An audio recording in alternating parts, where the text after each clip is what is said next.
Let's strip away the nice-sounding language and talk honestly. Most men hear the sentences a woman says, but they completely miss the message she's actually transmitting. She speaks in one channel with words, but there's another broadcast happening through her tone, her pauses, how quickly she replies, whether she leans in or pulls back, how much effort she makes to see you. If you only listen to what comes out of her mouth and ignore what's happening in her behavior, you'll walk around believing women are some mystical, unsolvable puzzle. In reality, most of what confuses you is not mystery, it's misinterpretation.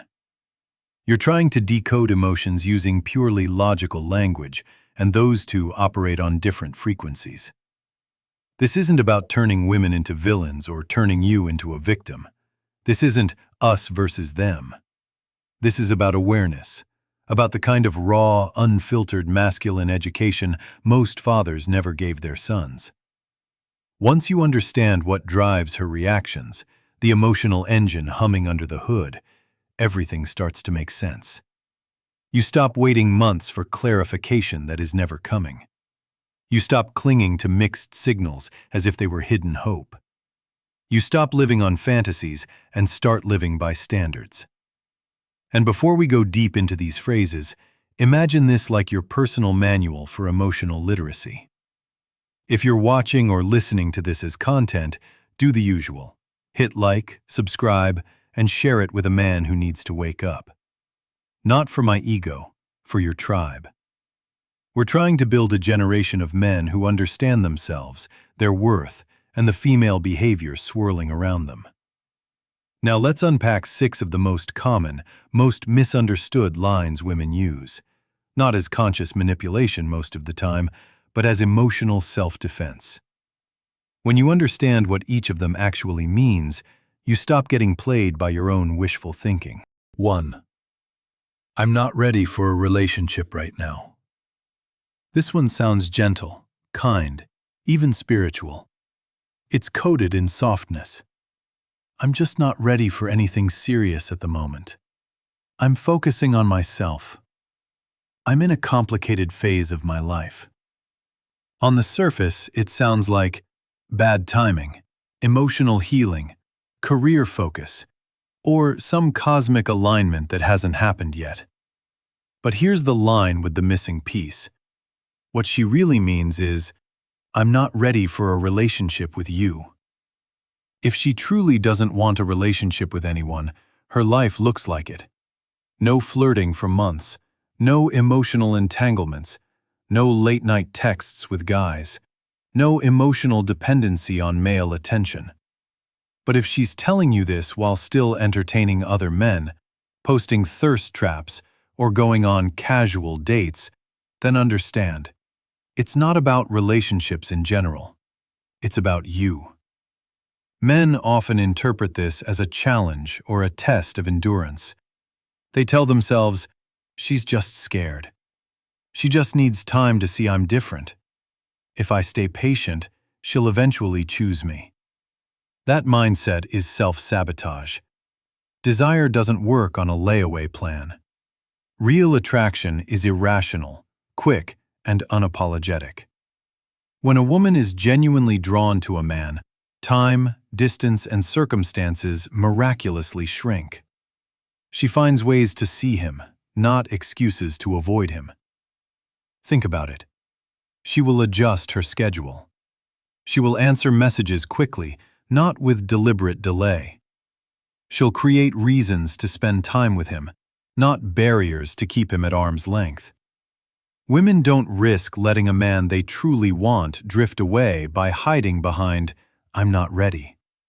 That statement is a polite curtain over a simple truth. I don't feel enough desire for you to commit. Why doesn't she just say, I'm not attracted to you like that? Because culture trains women to soften rejection.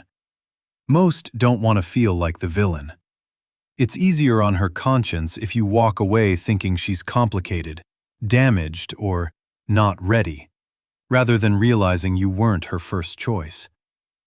So what happens if you accept this half-truth and stick around? You become the emotional placeholder. The backup plan. The comfort zone until her real fantasy shows up.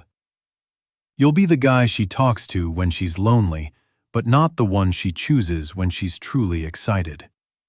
You willingly step into the role of emotional storage, the safe shelf where she puts her loneliness until someone she's truly drawn to finally appears. Your time is the one resource you can never get back. Stop investing it in situations where her words and her behavior don't line up. When "not ready" is followed by flirting with others, dating apps, late-night clubbing, or emotional bonding with different men, understand the translation. I'm ready for connection, just not with you. Walk away with dignity, not with excuses. 2. Money doesn't matter to me. This sentence is like a lullaby to financially struggling men. The way it's often delivered is almost angelic. I'm not materialistic. I don't care about money. I care about who you are inside. You want to believe it. If your finances aren't where you want them to be, hearing this feels like finding an oasis in the desert. You think, finally, someone who values my character more than my income. But you must decode what's really being communicated. In most cases, she's not saying, I'm ready to build a life in permanent poverty. What she's actually saying is closer to this. I don't like men who worship money and neglect everything human. But I still want a man who can create stability and safety. For a woman who is emotionally healthy, money isn't about Gucci bags or constant luxury. It's about security, predictability, safety for future children, the ability to withstand crises. On a deep, evolutionary level, resources have always been tied to survival. Her nervous system relaxes when she senses you can handle life, not just emotionally or intellectually, but practically. A man who is competent in the material world is unconsciously read as more reliable. So when she says, money isn't important, she usually means, money alone isn't enough. If you're wealthy but self-absorbed, arrogant, or emotionally absent, I'm not impressed. But do not hear that as, you can stay broke, lazy, and stagnant, and I'll be endlessly happy beside you. There's a difference between a man in a temporary building phase who has vision, discipline, and hustle, but currently low resources, versus a man in a permanent stagnation phase who has normalized failure and excuses. A quality woman can absolutely support you while you're working your way up, if she sees genuine motion, hunger, and structure. But very few will willingly sign up for a life where you treat scarcity as your identity, not a season. Women often fall in love with the energy behind your financial situation. Do you have a strategy? Do you take responsibility? Do you make consistent effort? Do you stay calm and focused during setbacks? Competence is attractive. A man who consistently handles his business, even in a tough economy, radiates a sense of, whatever happens, I'll figure it out. Money becomes a symptom of that attitude, not the whole point. If you confuse her gentle, I don't chase money message with permission to stay unambitious, you're fooling yourself. That illusion will shatter the moment she meets a man who combines emotional depth with real-world capability. Suddenly, money doesn't matter starts to look very flexible. So don't chase money to impress women. Build competence to respect yourself. The type of woman you actually want to attract will naturally respond to that. 3. I don't usually do this, but with you it's different. Now we move into the favorite line of the ego. This one lights your pride on fire. She leans in and says, maybe after a kiss, a hookup, or fast escalation. I never do this on the first date. I usually take things slow, but with you, I don't know what came over me. It's crazy. I feel like I can trust you so quickly. These words make you feel like the exception, like you've unlocked a special level no other man has accessed. You think you've penetrated her armor, broken through her standards, and awakened something deep and rare. But you need to see the psychological function of this line. It's not just flirting, it's image management. She understands two things very well. Many men harshly judge women they see as too easy. Men love to feel like conquerors, not just participants. So she crafts a story. She is the woman of strict rules and strong boundaries, who just happened to crumble specifically for you. That narrative stroke does two things at once. Protects her good girl image. Pumps your ego so you don't question the speed of what's happening. You stop thinking, does she do this with everyone? Instead, you think, I must be special. But repetition kills illusions. If a woman breaks her rules with you within hours or a couple of days of meeting, odds are those rules only exist as words. You didn't shatter anything. You stepped into a pattern she has repeated many times. The script stays the same, only the male actor's name changes. That doesn't make her evil or manipulative in some grand conspiracy sense. Often, she's not even conscious of the pattern. She is simply trying to experience passion while holding on to a self-image of purity. So she builds herself an alibi in real time. I didn't mean to. It just happened with him. Understand this principle. Real principles do not collapse overnight under a spark. If someone truly never does something, they don't do it, no matter how strong the chemistry. Exceptions to deep values are extremely rare and usually carry visible emotional conflict, not smooth justification. Men make the mistake of treating this line as proof of a soul bond. In reality, it's usually a performance meant to cushion her behavior from your judgment and her own. Judge less by what she claims she never does, and more by the pattern of her actions. How quickly does she escalate in general? Does she seem very experienced while insisting she's innocent? Does she use similar phrasing again and again? If she truly doesn't usually behave this way, she won't feel the need to loudly announce it. Her standards will be visible without advertisement. Don't let your vanity convince you you're the first man to hear that line. 4. My ex means nothing to me. This one often comes with a sigh of relief from men. You ask her about the past, or she brings it up herself, and then she declares, "Don't worry, my ex is irrelevant. He's nothing to me now. I'm so over it." You hear that and relax. No competition. Clean slate. Perfect. But the human psyche doesn't work like a smartphone, where you can just hit delete conversation and it's all gone. Emotions don't vanish because someone loudly claims they have. What gets repressed often sinks deeper and gains more power from the shadows. Many times, when she insists her ex means nothing, she isn't lying to you as much as she's trying to lie to herself. It's a defense mechanism against unresolved pain, betrayal, humiliation, anger, or the desire for revenge, guilt over her own mistakes. Here's a simple test. If he truly means nothing, why does his name keep showing up in conversations? If she regularly jokes about how terrible he was, if she constantly compares you to him, if she randomly brings him up during unrelated topics, if she stalks his social media or checks who he's dating.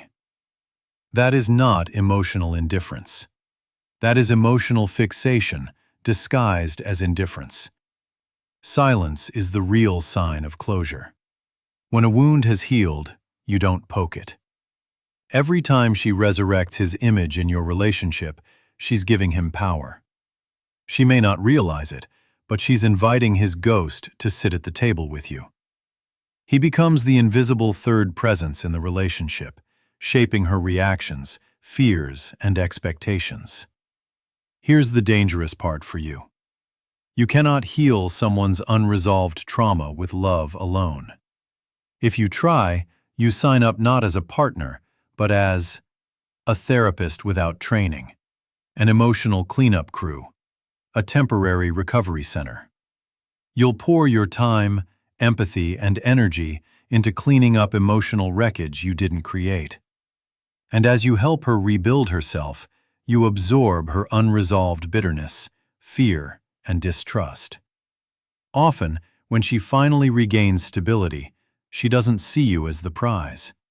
She sees you as the guy who was there when I was broken, the emotional crutch that helped me walk again. And what do people do with crutches once they're healed? They put them aside.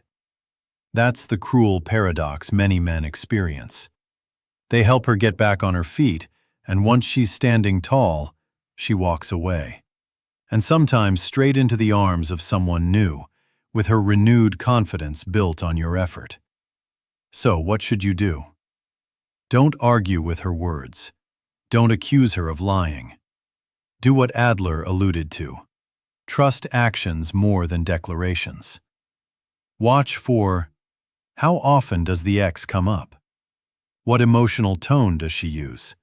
Anger, bitterness, obsession, nostalgia. Is she genuinely building something with you, or just soothing herself from the past? If her past is still walking around inside her mind, you are not her king. You are the interim caretaker. Decide carefully if that's a role you're willing to accept, and for how long. 5. I want a nice guy.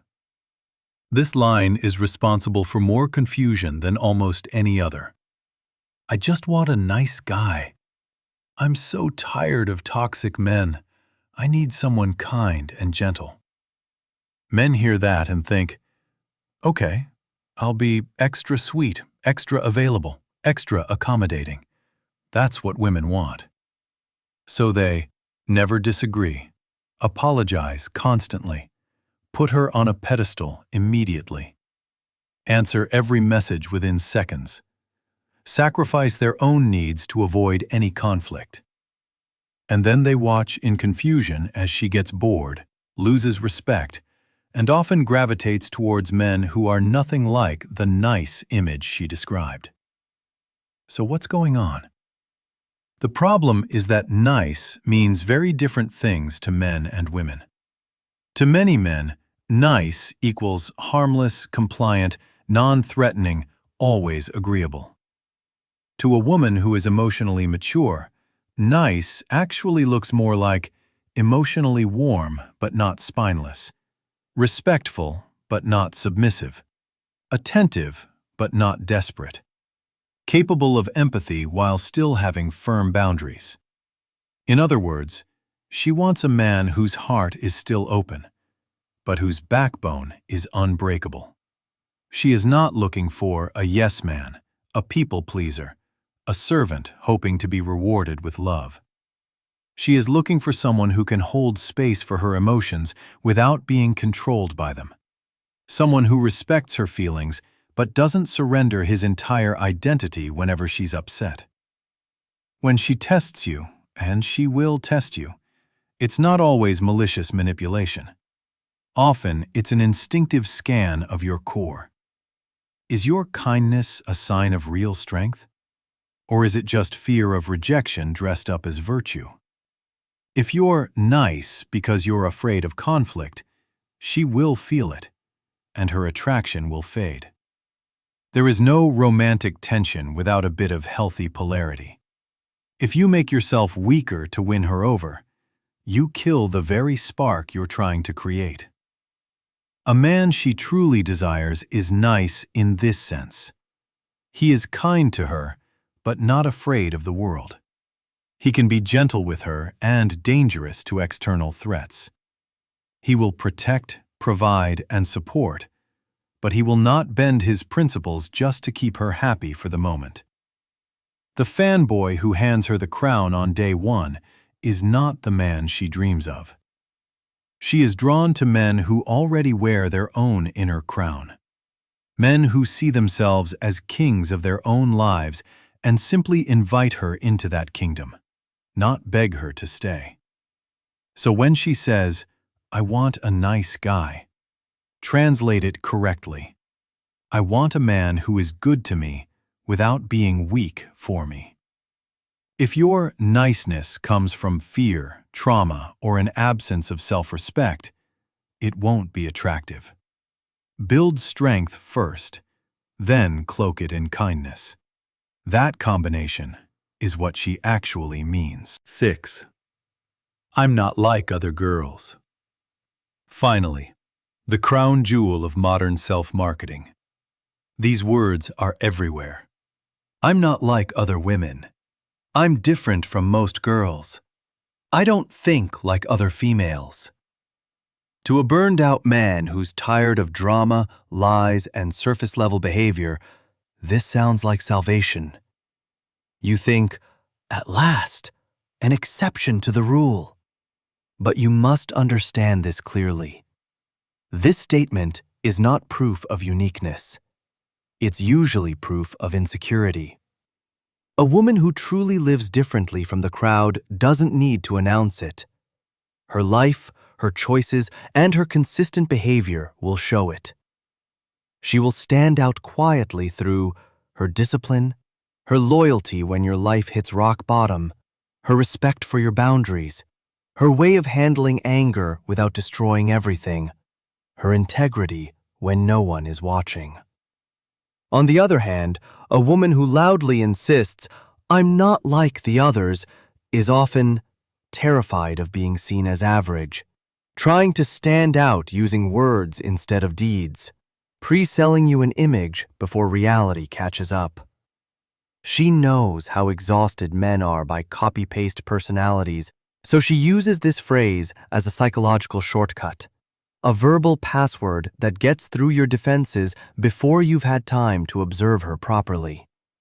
It's advertising. It's branding. It's performance. The loud claim of uniqueness often hides a very standard internal script. Same emotional immaturity, same inability to self-reflect, same lack of discipline, same craving for validation as the women she looks down on. She simply packages it better, with more aesthetic, mystique, or intelligence. She may be more cultured, more educated, or more articulate, but those are surface layers, not proof of deeper character. Real rarity doesn't need a slogan. It shows up when she doesn't trash talk people behind their backs. She doesn't weaponize tears and moods to control you. She respects your mission instead of trying to compete with it. She can admit when she's wrong without flipping the blame. She behaves with the same integrity when nobody is there to praise her. So when you hear, "I'm not like other girls," don't instantly buy the product. Step back, observe, and ask, do her actions really separate her from the crowd? Does she embody qualities that are genuinely rare? Or is she just phrasing common traits in a dramatic way to seem special? Compare the brand she's selling to the reality of her conduct. That gap between presentation and behavior tells you everything. The pattern behind all 6 lines. Now look at these 6 phrases together. I'm not ready for a relationship right now. Money doesn't matter to me. I don't usually do this. My ex means nothing to me. I want a nice guy. I'm not like other girls. They're not evil spells. They're not proof that women are monsters.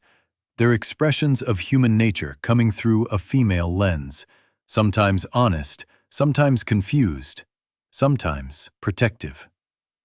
Women aren't your enemies.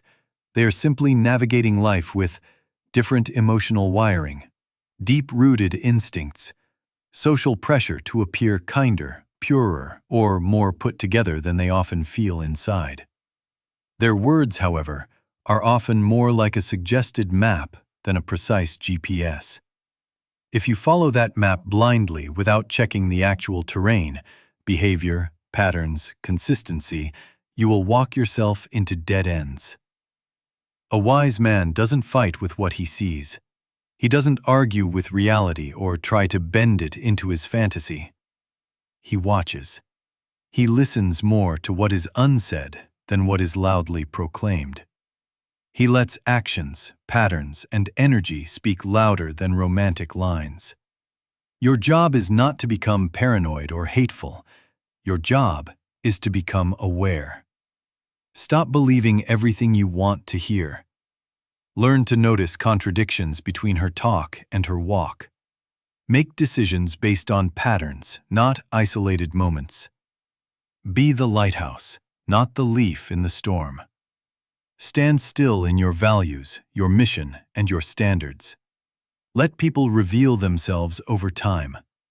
Respond calmly, not reactively. If this breakdown helped you see things more clearly, imagine this as part of a bigger conversation. In a YouTube setting, this is the moment I'd tell you, jump into the comments, share which of these lines you've personally heard and how that story ended. Was it a hard lesson? Or did you manage to walk away with your dignity intact? And if you're consuming this as content, take one more step. Like, subscribe, or share it with a man who needs this perspective.